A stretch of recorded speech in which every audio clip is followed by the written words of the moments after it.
Nous allons écouter notre exhortation que nous tirons d'Ésaïe 45, versets 1 à 4. Ésaïe 45, versets 1 à 4.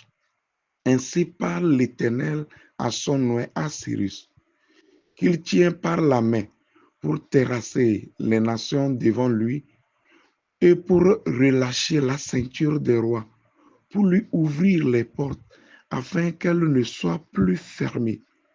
Je marcherai devant toi, j'aplanirai les chemins montueux, je romprai les portes des reins et je briserai les verrous de fer. Je te donnerai des trésors cachés, des richesses enfouies, afin que tu saches que je suis l'Éternel qui t'appelle par ton nom, le Dieu d'Israël. Pour l'amour de mon serviteur Jacob et d'Israël, mon élu, je t'ai appelé par ton nom. Je t'ai parlé avec bienveillance avant que tu me connaisses. Amen. Et le thème que nous sommes donnés, comme vous le voyez mentionné, c'est les obstacles seront ôtés. Les obstacles seront ôtés. Si nous allons restituer notre lecture dans son contexte, quand nous allons dans Esdras, chapitre 1, verset 1 et 2 déjà, nous allons voir que la Bible dit, comme il était annoncé au prophète Ésaïe, notre Dieu, au moment convenu, a réveillé l'esprit du roi Cyrus.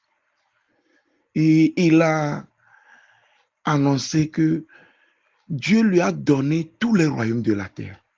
Dieu lui a donné le pouvoir, l'autorité sur tous les royaumes de la terre.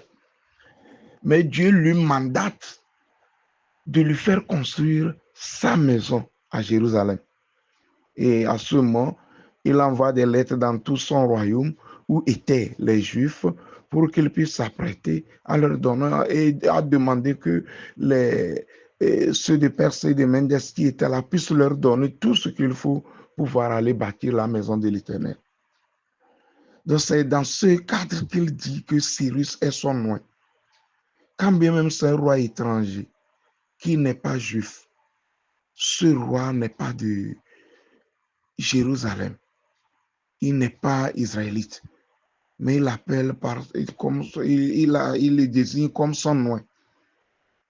Et il dit qu'il le tient par ses mains. Lui se sert de lui comme un instrument.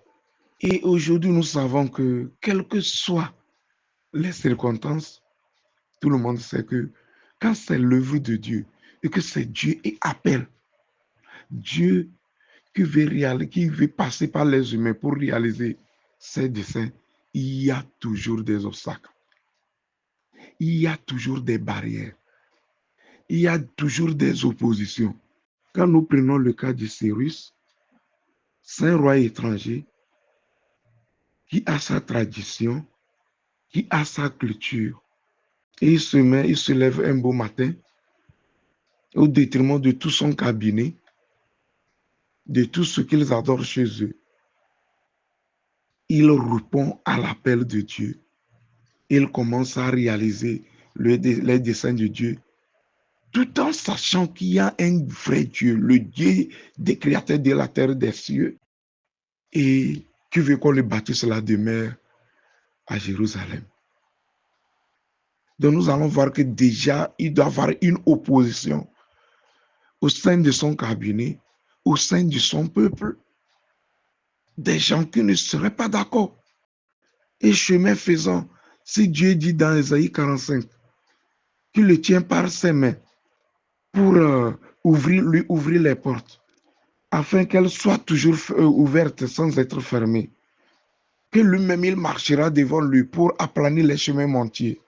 Ça voudrait dire que Dieu sait clairement qu'il y a des obstacles, que le Seigneur aplanit tous ces chemins montueux, qu'il ôte tous les obstacles. Seigneur, encore une fois, nous te bénissons pour cette exhortation. Nous voudrions que, Seigneur, tu imprimes cela dans nos cœurs. Que cela soit une motivation pour nous, que toi, Dieu, tu es devant nous. Et que c'est toi qui vas ôter les obstacles.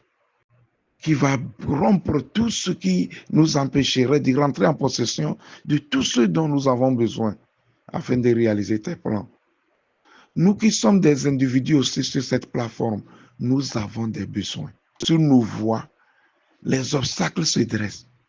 Individuellement, nous souhaiterons aussi que tu puisses aujourd'hui aplanir tous les obstacles qui sont sur la voie des uns et des autres et qui seraient des empêchements pour que l'on soit libre afin de répondre à cet appel.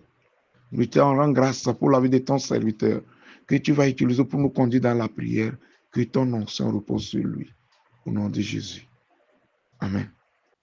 Nous rendons grâce au Seigneur pour la vie du pasteur Tcha Joachim, qui vient encore de nous donner les conseils divins de ce matin. Conseils divins tirés de Ésaïe 45, versets 1 à 4. Et le thème est « Les obstacles seront ôtés ». Bien-aimés dans le Seigneur, nous avons écouté cette exhortation et il nous a été clairement dit que c'est Dieu qui a parlé. Et il a parlé à son oint. Ici, il s'agit de Cyrus. Dieu peut donc utiliser n'importe qui pour accomplir son œuvre.